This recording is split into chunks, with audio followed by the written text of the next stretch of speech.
Oh, that you know. Perfect. Continue. Okay. So thank you for joining me today. I You're really welcome. appreciate this time that we could talk about our experience together this year. So by way of introduction, McCarty and I met each other through the homeschool group called the Commonwealth in the Thomas Jefferson Education Model that we began last fall. And tell me a little bit about your family, just give everybody a chance to introduce themselves. I have a 5-year-old Baylor and a 2-year-old Zalia. Yeah, and little pistols. I Those have two. handfuls. Yes. Yes. Very much. Absolutely adorable. Love your kids. They've been a lot of fun to get to know this year. And so have you. So tell me how this all came about for you. How did you find out about this, and what made you make the decision to do it? So when COVID shut down, I realized that I was not necessarily enough for my son. He needed outside things, and the parks were closed. It was really rainy. So I'd been hosting a lot of play groups at my house, and I thought maybe I need to do more of a consistent play group, start something in my community. And a member of my church on Facebook had a post that her sister-in-law was doing this, just an open house information about a homeschool group. And so I thought, he's kind of at that age, just go try it out. And I actually almost missed the meeting. I didn't realize what time it was. And I was talking to my husband, should I go? Should I not go? And I looked at the time while I was on the phone, and I was like, if I'm going to go, I got to go now. Yeah. So I ended up going to the meeting totally blind. I had no clue what it was about. And that was my first introduction to Commonwealth, or, to homeschool, other than just, this person tried it or this person tried it, was just that meeting. Right. Wow. So what made you decide to just jump in then? It's one of those, you got to try it and see if it's right for your family. And so where it was, religiously and patriotically with my morals, it was a good group of people. And so it was, why not try it and see? Oh, yeah. And so then you did. So what do you think? Tell me about your experience this year. It's been, there's so much to say. How much time you got? Oh, you just start talking. Interesting, just because a homeschool is something that my husband and I have maybe mentioned, the world is bad. We all know that. But you need good people in the world. So we talked about, maybe at some point homeschooling our kids.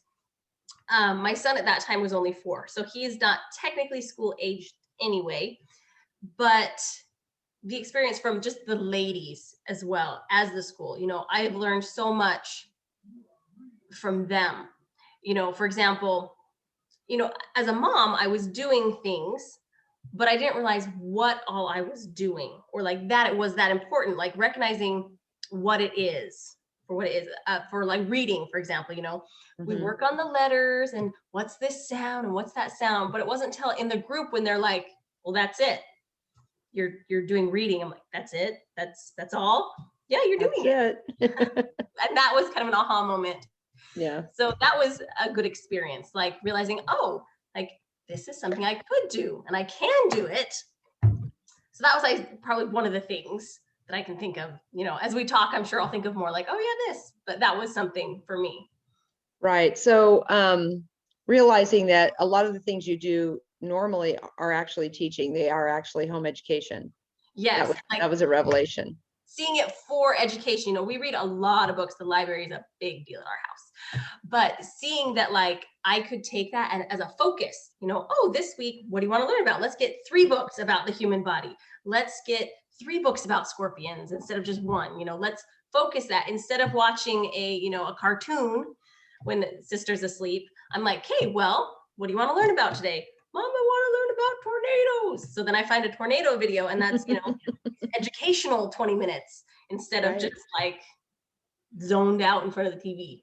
Right. So McCarty, you're doing exactly what I write about in my book, which people, I hope that they have almost exactly the same experience that you're having, where they say, oh, I am doing some things right. Yay, I'm validated. Yes. Yeah, I'm validated. I am teaching my child, and I can do this, and I don't have to think to myself, if my child isn't reading by the time they're 6, I'm a failure.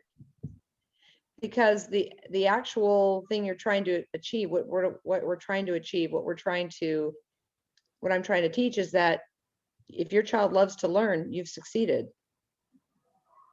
It's all about loving to learn, learning to love to learn, and not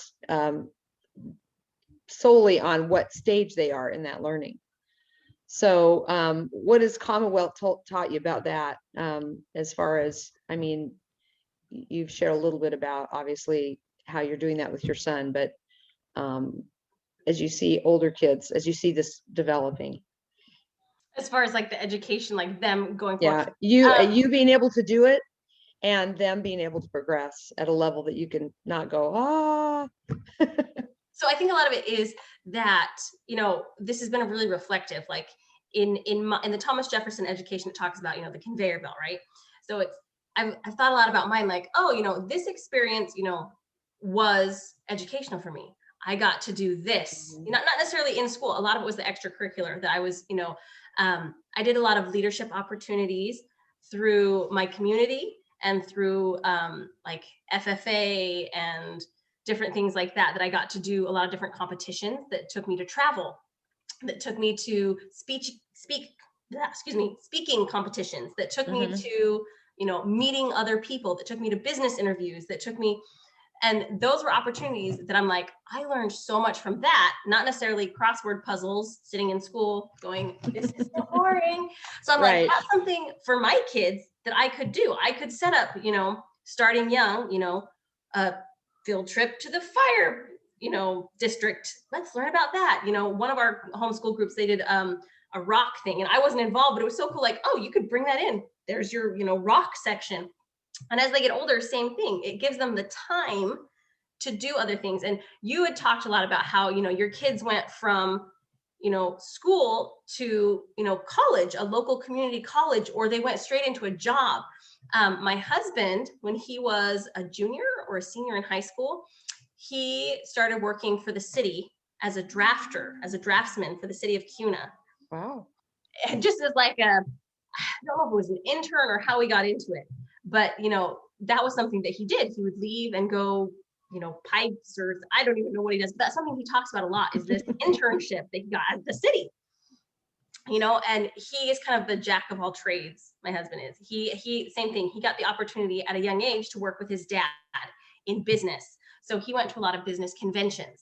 He went to a lot of, like, you know, work with the employees, which is, you know, leadership education. It's a different education than what people think. My dad did not graduate college. He barely graduated high school. And my mom actually taught my dad to read. Wow. Like, he knew the alphabet kind of, but he said he was in like 5th grade before he was like, hey, that song is the alphabet. Just because his parents didn't really, you know, care. There were more important things. And he had some horrible experiences with teachers. Like, he went to a, you know, a little 1-room elementary schoolhouse, but his like kindergarten teacher essentially just put him in a box in the corner. And so that was his like educational bring up. My dad is brilliant though. You know, he doesn't talk as fluently as some, but like, he's come up with several inventions that he's tried to, you know, patent, but because of work and life, he hasn't exactly, like, you know, pulled them through. But things that he has done, and just, you know, how his mind works, he's brilliant, just not necessarily in the ways of he's got it on a piece of paper or he's got this and that. So it's interesting to see that it's there. There's different ways to teach your kids. He's a kinesthetic learner. He's a he learns by doing. Oh, yes. Right. Right. So there's a great book called 7 Kinds of Smart. That's really, really one of the early books I read, because my older 3 struggled so much in school. And by the time I took them out, it was like, okay, we kind of tried school at home that first year when I took them out, having no real direction or knowing what to do. And that was one of the first books I came across where it taught about the different kinds of intelligence that people have, and like they cite Michael Jordan. No one would argue that he is an athletic genius, right? That's his intelligence. And that really opened my eyes to, oh, I have to start seeing everybody differently and seeing everybody for the gifts that they have, and not just saying if they don't read a book and enjoy reading a book that they're not smart. Yeah, exactly. Yeah, and I think one of the things we learned from the Thomas Jefferson model is every kid's a genius. Everybody's a genius. Everybody has a genius. So that it's very exciting when those doors in your mind start to open and you start seeing all the possibilities. I have to say, it's fun to watch some of you and our fellow women in this group start to discover that. It's just very exciting because all the good things that are ahead for you and your family and your kids, and what a wonderful opportunity you're going to give them to just really explore their genius and become proficient at things, and you're gonna love it. So are you going to continue with this coming year? Yeah, I am. Are you sold on home education? I am. I also think it was a great comfort though, because for me it was so new, and I'm like, what if I can't do this, or what if I mess them up? And several of our homeschool people, they were like, you know what?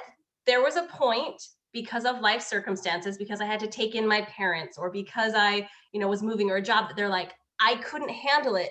So they did go to school in a building, or they did do online. And I think that like clicked too, that I'm like, I can do this, but that's kind of the what if you plan for. Sure. Is that if something happens, like they could go back, they could do online. Like there's also other avenues that would support my, at home.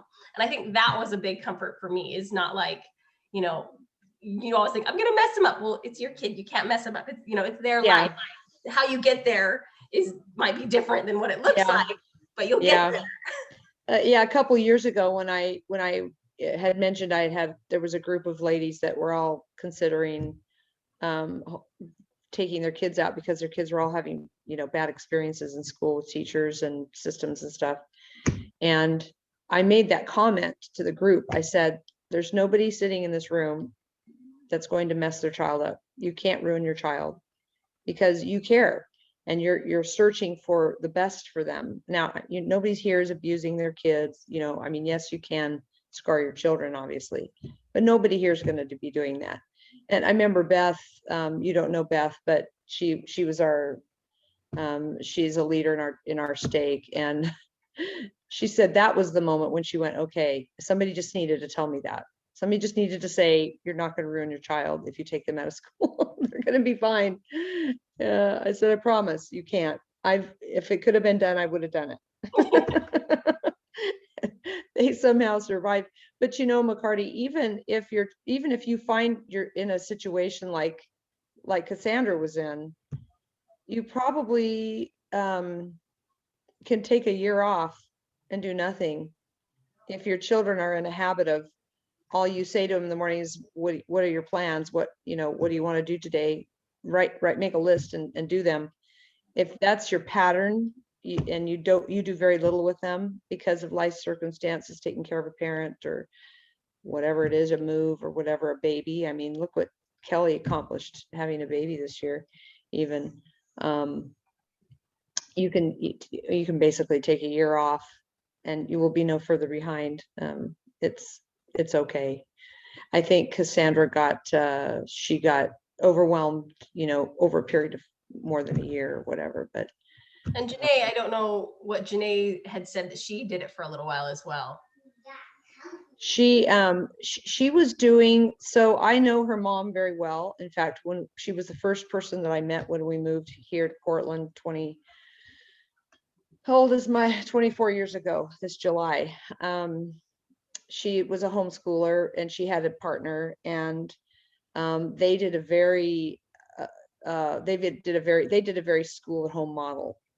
structured grades and all kinds of things. And I didn't connect with them because I was like, that's not going to work for me. Everybody has their own style. What we're doing in the Commonwealth is good for us, but there's many different ways to do this with groups.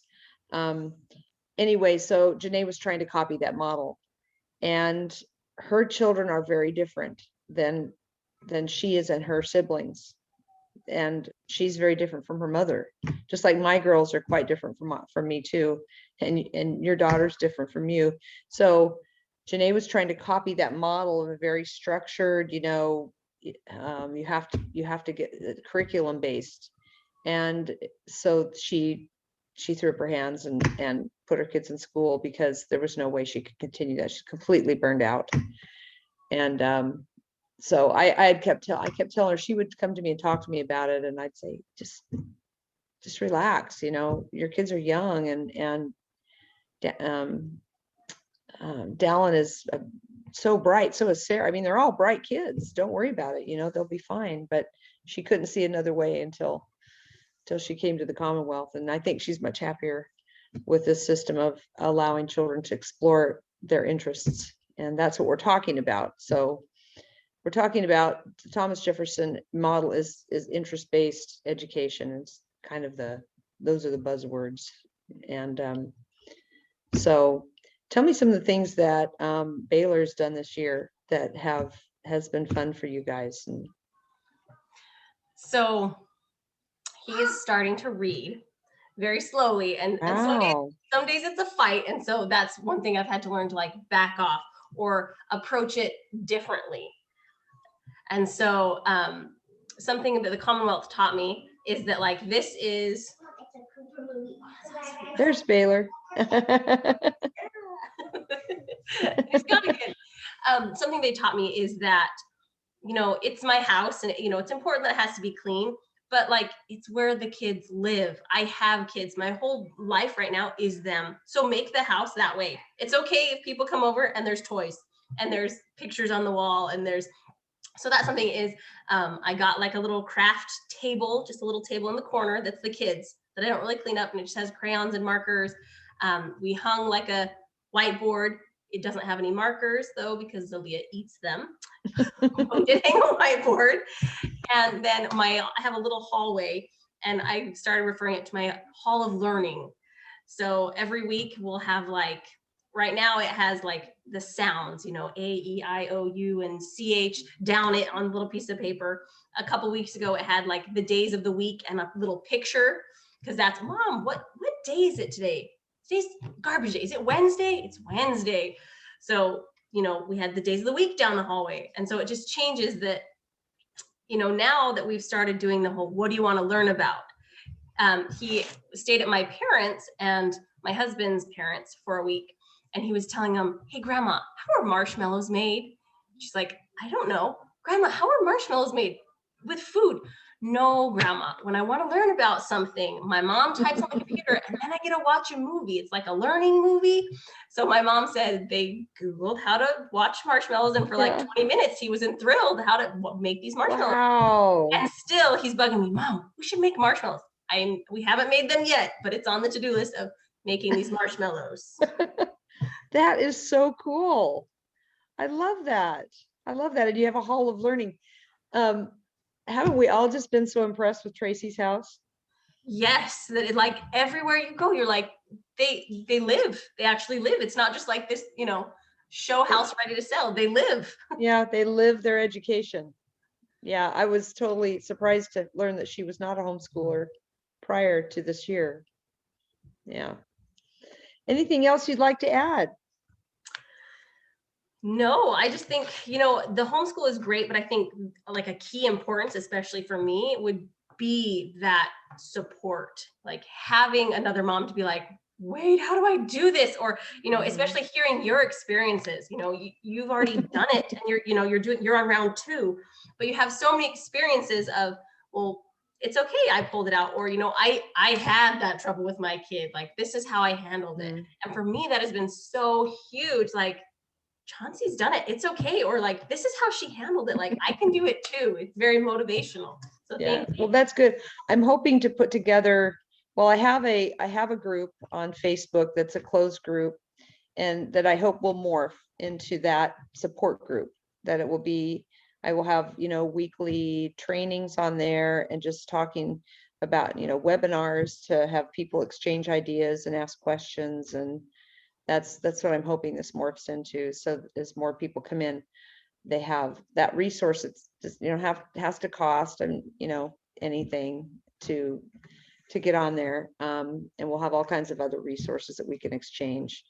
I just made connections with a group in Estacada of 5 moms that are getting together to start their own group. It's not going to be TJ Ed.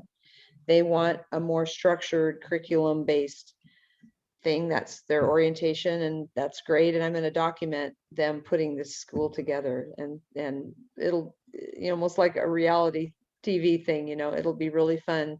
Well, that'd be And cool to see the differences. You'll have like this, how you can do it. yeah. Sections.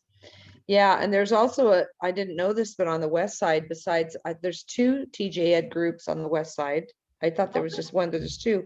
There's also something called Pioneer Heritage Academy that was started by members of our church 20 years ago. Really? That is a more structured school. It has 43 kids in it, and they have a waiting list.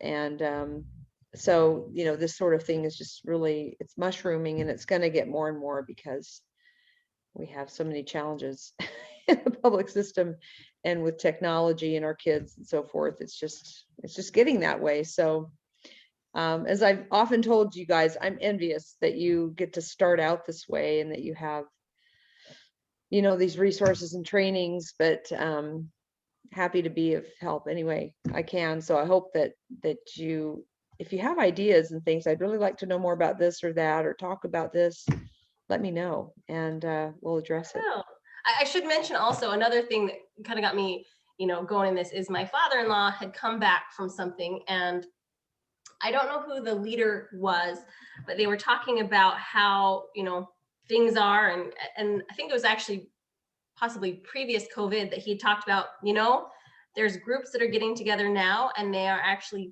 paying a school teacher to teach this group of kids. And he's like, Right. you know what, might not be a bad idea, or, in the future, who knows? And so that was something that I'm like, oh, you'd have to pay a teacher, and it would almost be going like, back how there used to be, the classes of the community K-12. schools.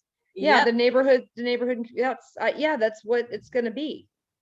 That's exactly what it's going to be, because there's no, it's just gotten out of control with things, when they're suspending a kid or throwing them out of school because they do this with their finger, or just all the silly things going on. It's you just can't have that. You just can't do that anymore. So is your father-in-law a teacher? Is he? He's not. He's not, but he's all for it, huh? Yeah, it was, and I don't know if that's something like homeschooling that had even like entered into their minds. That's something I've never really, I guess, talked to them about, other than just, he was like, yeah, I was at this meeting and this guy said that I don't know how the gentleman who was talking to was connected, but he said, yeah, that they were paying a teacher to teach this whatever group of kids. And he's like, that in the future, that might have to be an option. That it's like, oh. So yeah, because a lot of people, like you're saying, a lot of people don't have the confidence to think they could do it themselves, or they're just not in the position. I mean, if both of you are working and you don't have that option, that's the way, you may have to do it. So, well, thanks so much. I appreciate your thoughts and sharing, and here's to next year. You're welcome. Thank you. Okay. All right. Talk to you later. Bye. Bye-bye.